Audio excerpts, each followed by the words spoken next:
नमस्कार, Indian TV के दर्शकों के लिए एक बार फिर से हम महत्वपूर्ण खबर लेकर आए हैं। ये मावली तहसील के बागोलिया बांध से जुड़ी खबर है और हमारे साथ हैं मावली तहसील के इस बड़ियार जो पंचायत है जिसमें ये बागोलिया आता है, तालाब बांध जो आता है, उसी के उप सरपंच हैं गुर्जर साहब। मैं चाहूँगा गुर्जर साहब को कि अपना नाम बताएं और फिर हम विस्तार से इस बारे में बात करेंगे। जी सर, मेरा नाम पुष्कर गुर्जर है।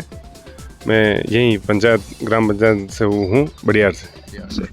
तो पुष्कर जी, आप तो ये आपके क्षेत्र का बांध है, तो ये इतनी सारी बारिश हुई है यहाँ पे पूरे मतलब उदयपुर शहर में और तालाब संभाग के सारे भर गए हैं, बांध भी भर गए हैं। किस वजह से आपको लगता है कि ये बांध इतना महत्वपूर्ण है? करीब इस पंचायत के लिए नहीं, करीब 8 पंचायत और 25 गांव के लिए इतना महत्वपूर्ण बांध है, ये क्यों नहीं भर पाया?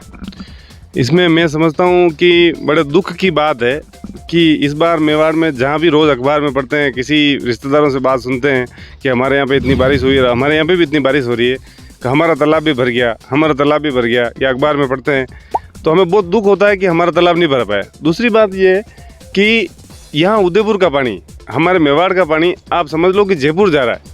इतना दूर 400-450 किलोमीटर पानी जा रहा है।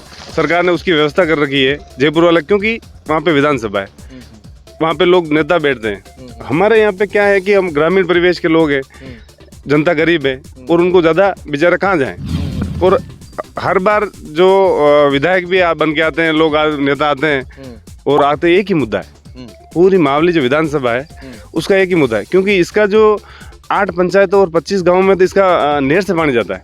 बाकी इसका जो भूजल है, ये इसकी चौड़ाई बहुत ज़्यादा है। ये थामला यहाँ से 5 किलोमीटर वहाँ तक पानी जाता है। अच्छा। और आप समझ लो 4 किलोमीटर की पाल है।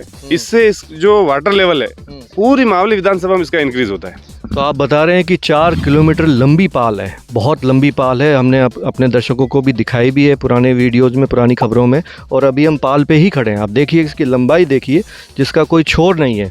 इसी पाल पर खड़े हैं और आप बता रहे हैं कि थामला यहाँ से 5 किलोमीटर दूर गाँव पड़ता है, वहाँ तक इस पूरे बांध का फैलाव क्षेत्र है और फतेह सागर का 1.5 गुना है।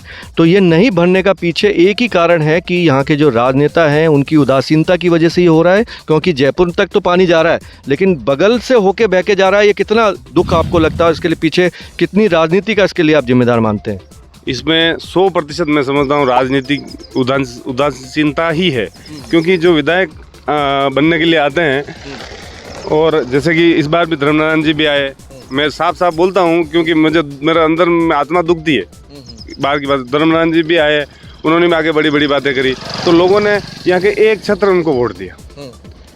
इस पंचायत धर्मनारायण जी कौन सी पार्टी से हैं? ये अभी वर्तमान विधायक है भाजपा से। अच्छा। तो अगर वो बोलते हैं कि मेरी सरकार नहीं है, फिर भी उनको कम से कम विधानसभा में तो मामला उठाना था बार बार, या यहाँ पे धरना प्रदर्शन तो करता। हम लोग उनके साथ आगे आने के लिए तैयार थे, क्योंकि वो तो बोलते हैं कि वो विधानसभा में मुद्दा उठाते हैं, सरकार ही नहीं सुनती है। अरे वो यहाँ पे अगर उनकी सरकार नहीं सुनती, पर हमारे को तो नहीं पता उनको कब उठाते हैं छोटी छोटी बातें। यहाँ पे अगर धरना देते वो, हम लोग सब आने को तैयार थे, पूरे गाँव के हर जनता आने को। हमको एक आगे आने का एक नेता चाहिए, उसके हम पीछे खड़े हैं। हम तो बाकी गरीब किसान आदमी हैं। तो धर्मनारायण जोशी से तो आपकी शिकायत वाजिब है, भारतीय जनता पार्टी के हैं, उन्होंने नहीं उठाई, कोई बात नहीं। आप मानते हैं कि इससे पहले जो कांग्रेस के भी विधायक थे, क्या वो इस बात को ढंग से उठा पाए?